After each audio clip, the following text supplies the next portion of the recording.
Hey guys, my name is Vidran and you're really welcome back to yet again a video of Barca Weekast. In today's video, we have a match review over the game against Seville. Before saying anything, if my voice sounds like deeper, I am really sorry because I got a cold and I really needed to make this video and talk about this.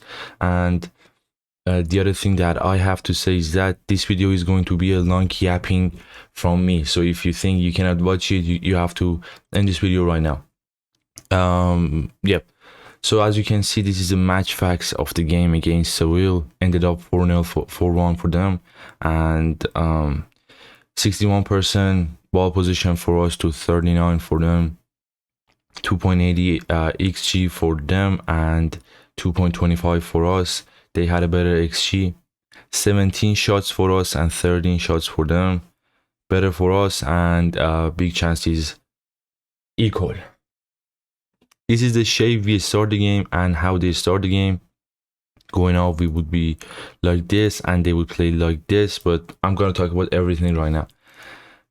So the game started with Szczesny, Kuwarsi, Araujo, Martin, Kunde, Pedri, De Jong, Olmo, Lewandowski, Ferran and Rashford.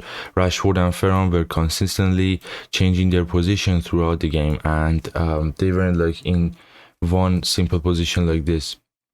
The first goal they had, we have to talk about the referee. First of all, it wasn't a foul. He took a foul inside of our 6-yard box, inside of our penalty box, and their striker Isaac took the ball and he put his feet in front of Araujo and he put himself down with Araujo, and the referee took that as a foul. And this is crazy as it sounds, and this is La Liga and what we are dealing with.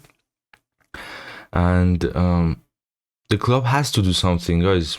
Something has to be done about this kind of refereeing in these big stages of the game.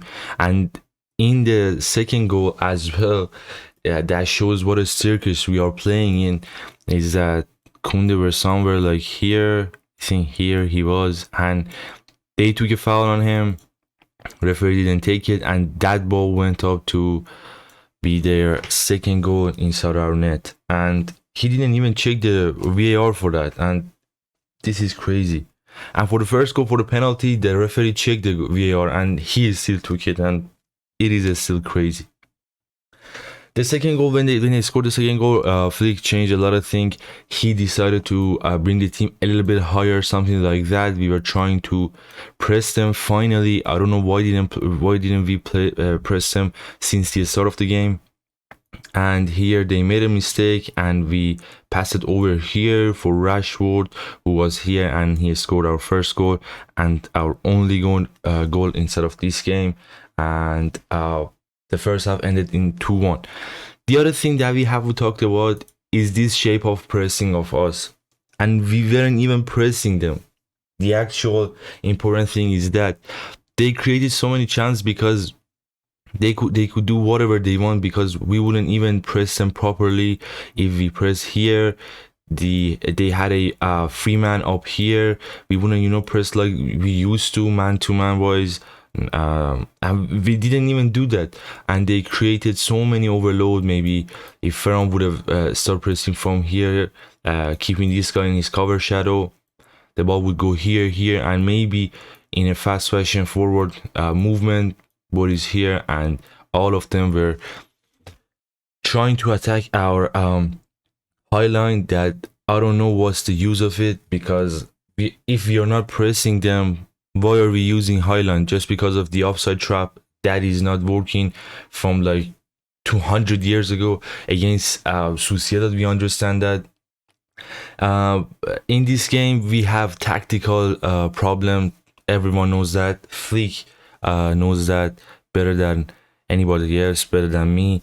But he still doesn't have his best players inside the pitch.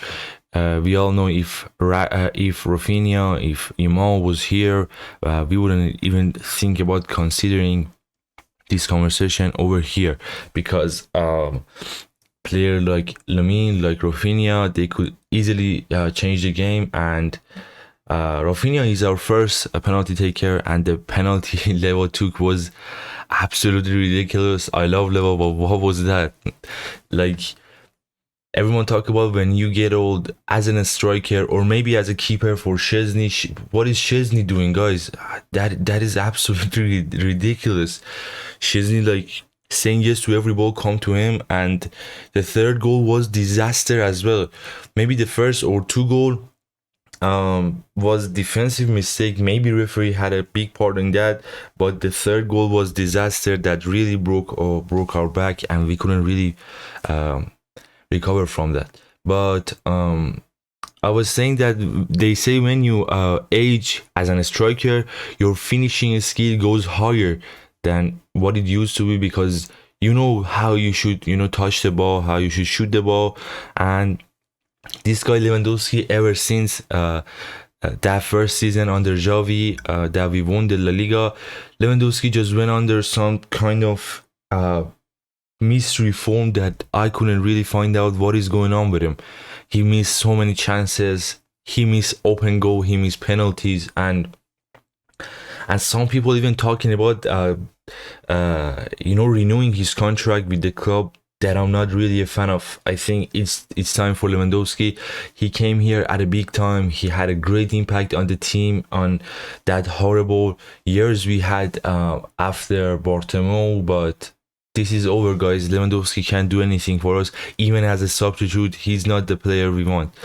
The other thing is that what the fuck Ferran Torres was doing inside of this game. He couldn't even have a proper touch all over the game. I mean, why are we even doing this? Why are we playing Ferran? I know Rooney was a disaster as well. He was a polished shit with those opportunity he missed, but at least he created some chances that Ferran couldn't. If Ferran could have created those chances for himself, alright, I would put him at a winger, but he's not doing well as wingers. We all know that. The game against Getafe, if I'm not being wrong, Ferran Torres was acting like as a connection between midfielder and attacker, and it was great. He scored 2 goals, and I think Flick should have used him another time at that position and maybe play Rooney over Olmo, because what is Olmo doing these days is not acceptable. We spent 60 million euro on this guy, and 24, 26, and I don't remember his age, and he's absolutely trash. I have to say that Olmo is absolutely trash. He used to be one of our greatest player, and now I don't know what is going on with him as well. He has to put his head right and come back to the game, because we need him. I think this national break came at a good time, because we have a lot of time. Flick has a lot of time, almost 2 weeks.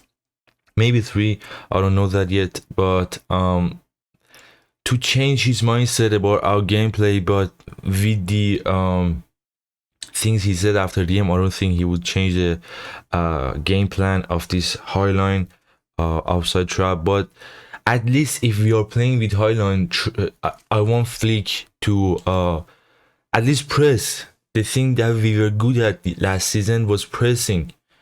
We are not even doing that, and if we are not pressing, we are not doing anything. We are just letting them play their game. We are standing on the middle of the pitch, and they have a whole lot of green space behind our defense to attack, and this is not acceptable for us. About second half,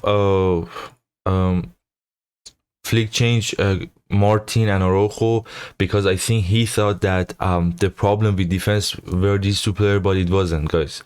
The problem was the defensive tactic of Flick, because I think Araujo, although he gave a penalty, but he was playing good, because all the ball that were like some kind of dangerous opportunity for them was behind our fullbacks, and we all watch football and understand that. Why is that happening? Because our offside trap, all the goal we conceded this season came from this kind of position behind this guy, maybe Kunde, Martin, Eric, Balde, and he cut it back over here, and somebody's standing here ready to finish this ball for their team. And against PSG, it happened with Gonzalo Ramos goal.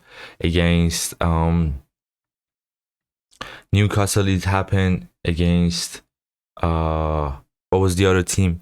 Roy Boycano, it happens. I'm sorry, against Sevilla, it happened, and I don't know what more has to.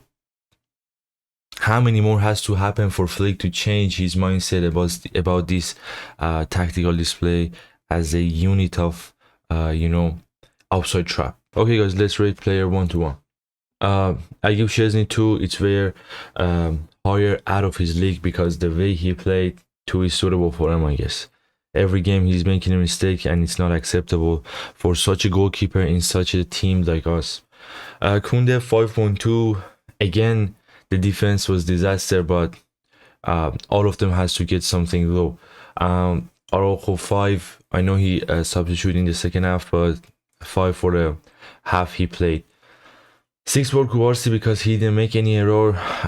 He was actually good in build-up. He passed a great ball to Rashford, who he couldn't, convert it into the goal. Gerard Martin 4.5. I think it's as well is higher than what he deserved. Frankie de Jong and Pedri, I give both of them. I give Pedri 5.5 and Frankie de Jong 5.3. But these two players were out of the game. They couldn't even control the game. They didn't get as many passes as they used to be, and when they got the ball, they couldn't open up the game for us, and